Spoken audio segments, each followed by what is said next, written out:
This rebellious hard rock outfit had just come off a massive album that shook the world with a batch of controversial heavy rock songs that had both parents and teachers in an uproar. And of course, teenagers hanging on their every word. Every one of us was fired up about their next material.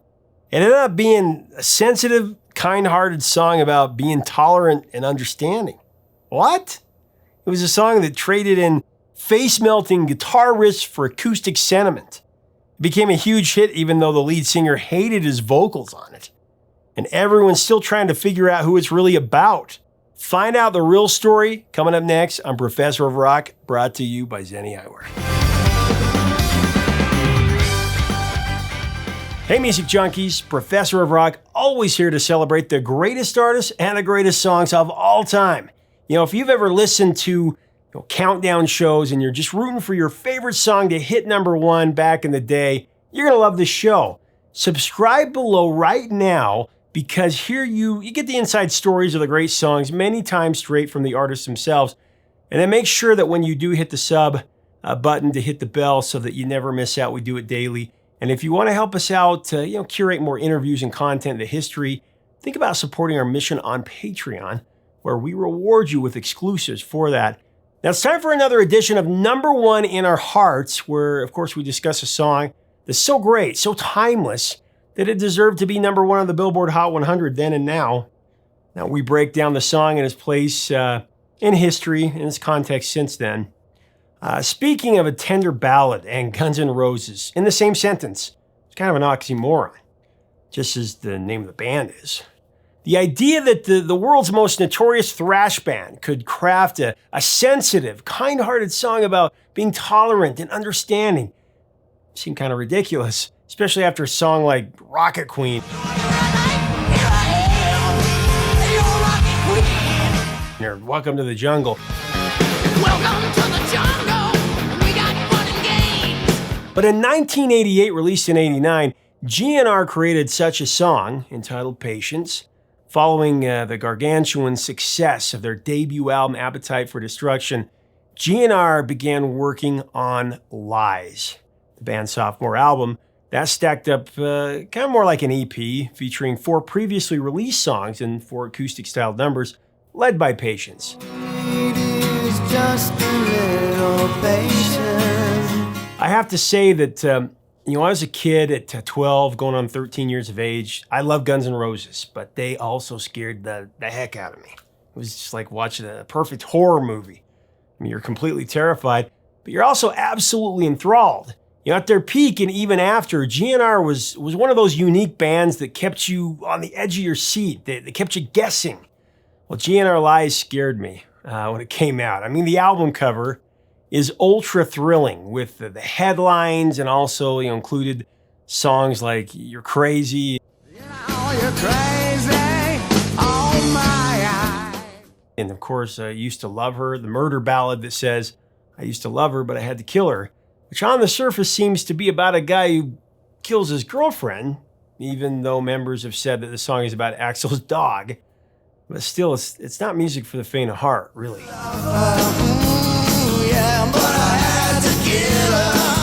Appetite and GNR Lies were albums that they really made you stop and listen and ponder. I mean, they created a palpable fervor and excitement within me and my friends that I suppose maybe the Stones did for teens in the 60s and Zeppelin and Floyd did for teens in the 70s. It was just very exciting.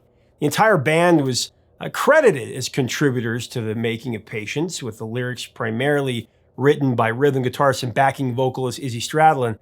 Izzy used his troubled relationship with his then-girlfriend Angela Nicoletti as the muse behind Patience. Angela and Izzy were together in 1986 and 87, and like all the other relationships in the band, their romance was full of drug-induced volatility. It would be impossible for any relationship to last during that period of Guns N' Roses' death wish debauchery. Although there were a couple for only a few years, it was an intense relationship. You Could Be Mine from GNR's Use Your Illusion 1 album was another tune that Izzy wrote about Angela after they broke up.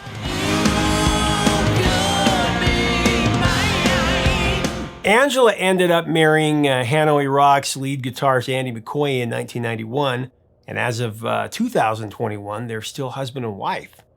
Izzy began scrolling Patience when he met Angela during the first pre-production session for Appetite for Destruction.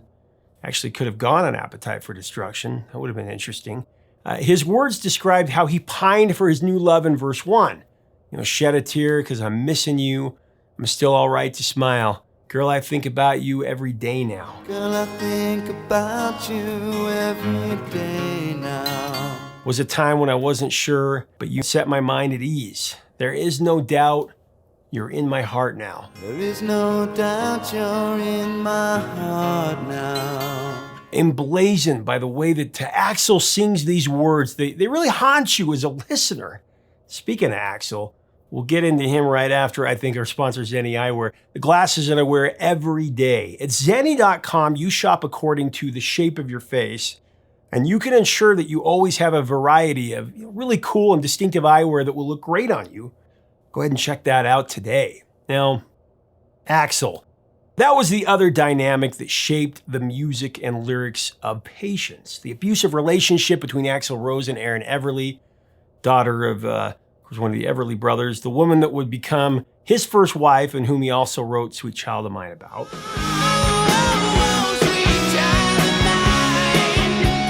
The moral to the ballad is simple and sweet. All we need is a little patience. But in order to deal with Axl's legendary mood swings and explosive outbursts, you needed more than a little patience. You needed full body armor, possibly an electric force field. There are many unbelievable stories about Axl Rose, infamous, about his meltdowns that would happen at the slightest provocation. One that immediately comes to mind, is the time that Axl and the band were supposed to go to the Whiskey A Go-Go to perform a showcase for Geffen Records, and they were very serious about signing the group. Axl, I guess, was getting ready in a bathroom at their then manager's apartment, and when he couldn't find his contact lens, he went nuclear, smashing glass and then screaming, that someone was trying to sabotage him by stealing his contacts. Axl refused to go to the showcase and told the band to go to it without him. The band would later find Axl on top of the roof of the Whiskey. He was looking down on the street below like he was the king of Sunset Boulevard, which he would become, after he climbed up the ladder behind the building to get on the roof. Lead guitarist Slash was able to talk Axl down because he told him that his contacts were in his pants. Despite the tirade, Geffen, of course, ended up signing Guns N' Roses, and the business relationship was forged to make one of the greatest albums of all time, Appetite for Destruction, and pulling teeth for the subsequent 5 studio albums from GNR. Izzy had most of the lyric line ready to go, and it was Axl, though, that transported the basic song structure into a captivating melody. In my opinion, this is one of the best examples of why Axl Rose was such a distinct and iconic voice and electric frontman. The dynamics of his voice, it just takes the song to different levels of emotion.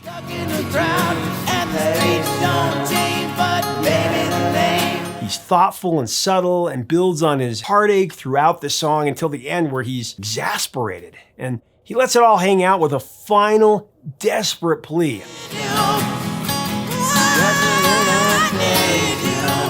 Slash and bassist Duff Mckagen came up with the guitar parts for Patience, and the track was recorded in a single session using 3 acoustic guitars played by Slash, Izzy, and Duff.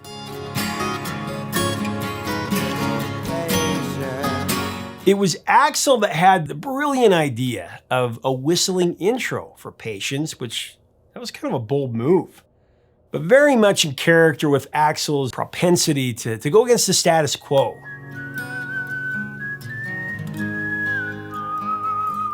There have been a few hit songs that have included some form of whistling since the beginning of the rock era in 1955. 2 of the earliest whistlers that broke the Billboard Top 40. If you remember Guy Mitchell's rendition of Singin' the Blues, that went to #1 in the UK and the US. That was in 56. You got me singing the blues. Q Sakamoto's Sukiyaki, that was a worldwide #1 smash. That topped the Billboard Top 40 in 1963.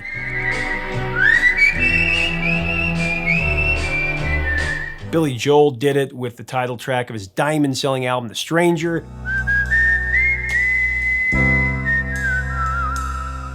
Jay Giles Band with Centerfold in 1982, very memorable.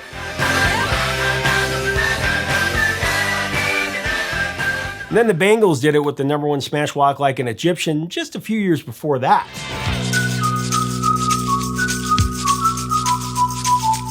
While Foster the People followed suit decades after GNR with Pumped Up Kicks.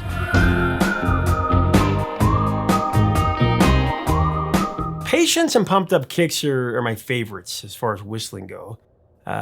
Just adds a truly haunting layer to these songs. They're already great.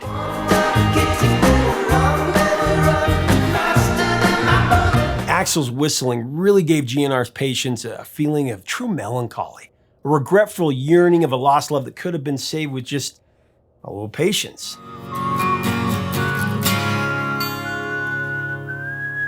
And if you think about it, the whistling intro in Patience influenced many other rock acts at the time that led to scaled-down intimate live performances that, of course, MTV took advantage of for their popular Unplugged series. Going into more detail on Axl's aforementioned vocal, he sings the verses in Patience in a lower register, a talent that I always felt was severely underutilized by GNR, and Axl himself, really. I mean, we all know Axl had that animalistic range, but he had a unique versatility that was infrequently showcased, I feel.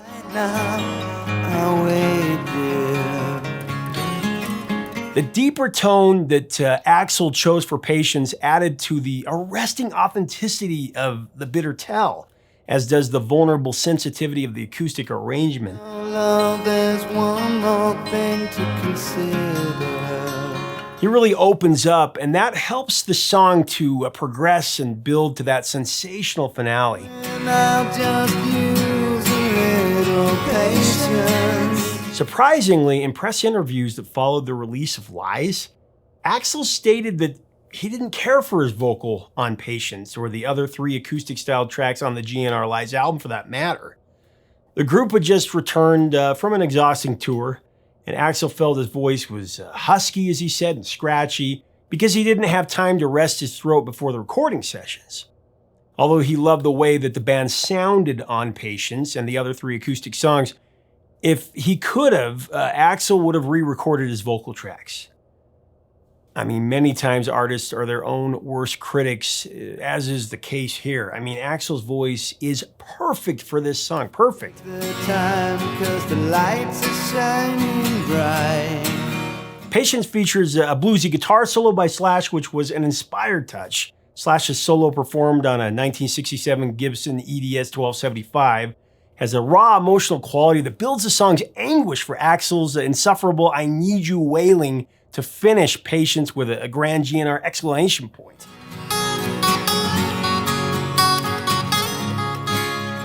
Patience was the only single issued from Lies, originally titled Lies, the Sex, the Drugs, the Violence, the Shocking Truth, but Geffen insisted that the title was too long. Can't imagine why.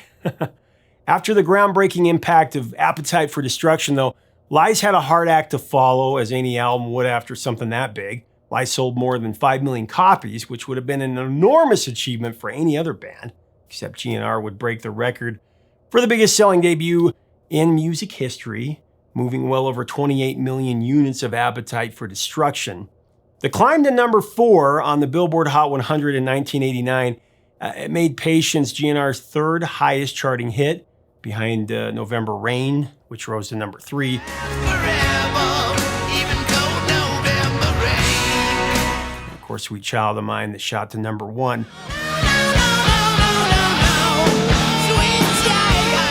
Now, the week that Patience peaked on the Hot 100, the 3 songs ahead of it were Wind Beneath My Wings from the movie Beaches by Bette Midler,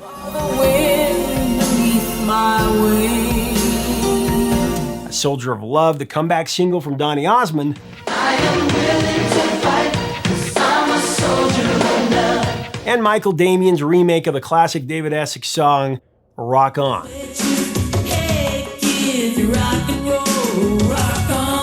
Speaking of rooting for your favorite song to go to number 1, like I said at the beginning of this, that was me, trying to will GNR to number 1, but it was not to be.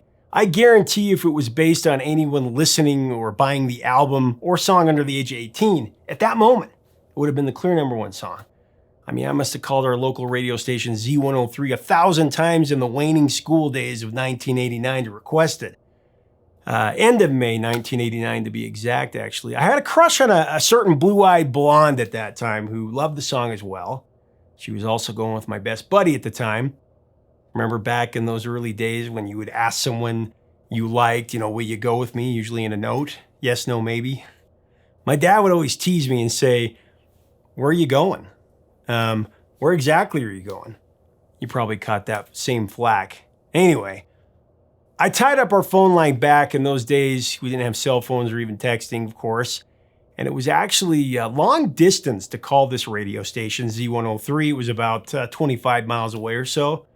Now, after calling and waiting on hold and calling again because I'd hang up from losing patience, a little pun there, I did this over and over before I finally got through on their night program to dedicate the song Patience to this crush.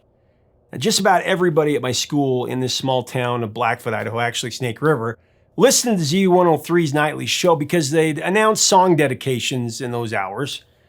And I proudly dedicated this song to her.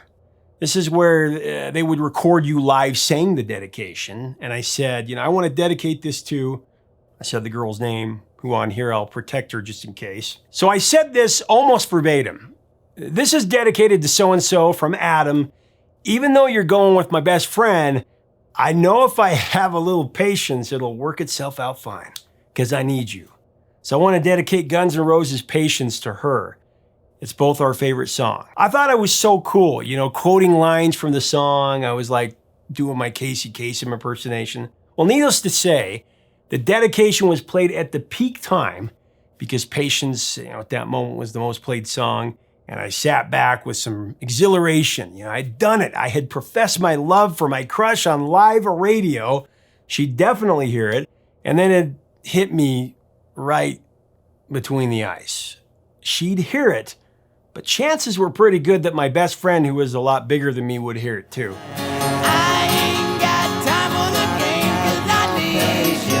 The next day, as soon as my bus pulled up to the school and I got out and was kind of walking in, there was a girl in my dreams, with her neon scrunchie, acid wash jeans, jelly bracelets.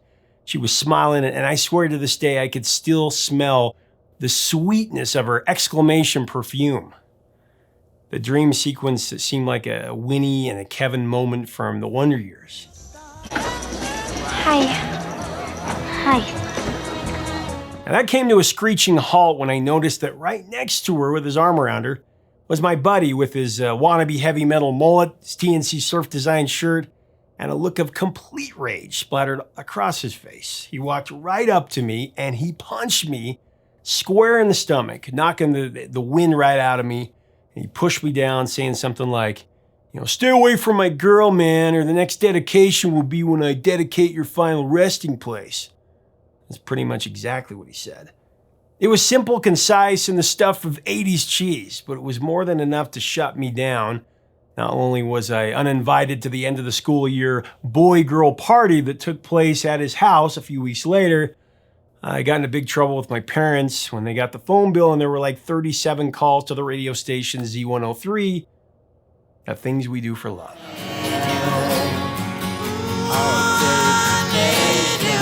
Izzy Stradlin and Axl Rose, they had really good chemistry while collaborating on Patience.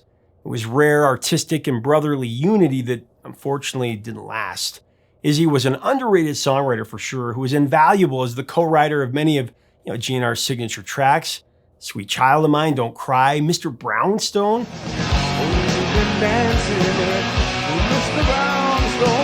Of course, Patience. Axl intimidated Izzy, and Axl wanted to fire Izzy numerous times because of Izzy's drug abuse. After Izzy got clean and sober, he became disillusioned with the GNR lifestyle, and he got tired of Axl's perpetual tardiness. So actually left the group in August 1991. The last straw was the infamous Riverport riot in Maryland Heights, Missouri. Axl was incensed by a guy in the audience who was taking pictures. Hey, take that, now get that guy and take that. So he jumped into the crowd, he attacked the guy. I'll take it, goddammit. And he confiscated his camera. Then he jumped back on stage because he smashed the microphone in disgust and left the stage for good. Slash announced that the band was out of here. I'm going home. We're out of here. Which angered the sold-out crowd and caused a riot lasting over 3 hours with dozens of injuries.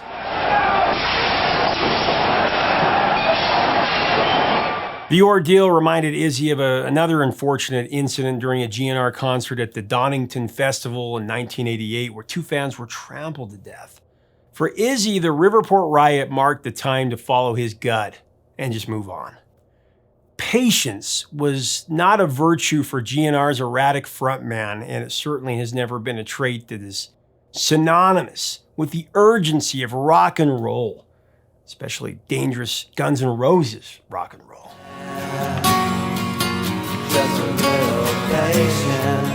Leave us a comment about this classic song from 1989. What is your take on the band and the song?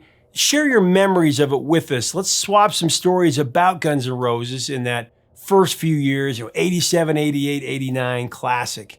Do that in the comments. If you like our content, we do invite you to subscribe below right now to be a permanent part of our music community. And we do invite you to come over to our Patreon community to get even more content, to become a producer where we feature your name in our video releases. Help us keep this music alive. It's so important. Until next time, 3 chords and the truth, my friends.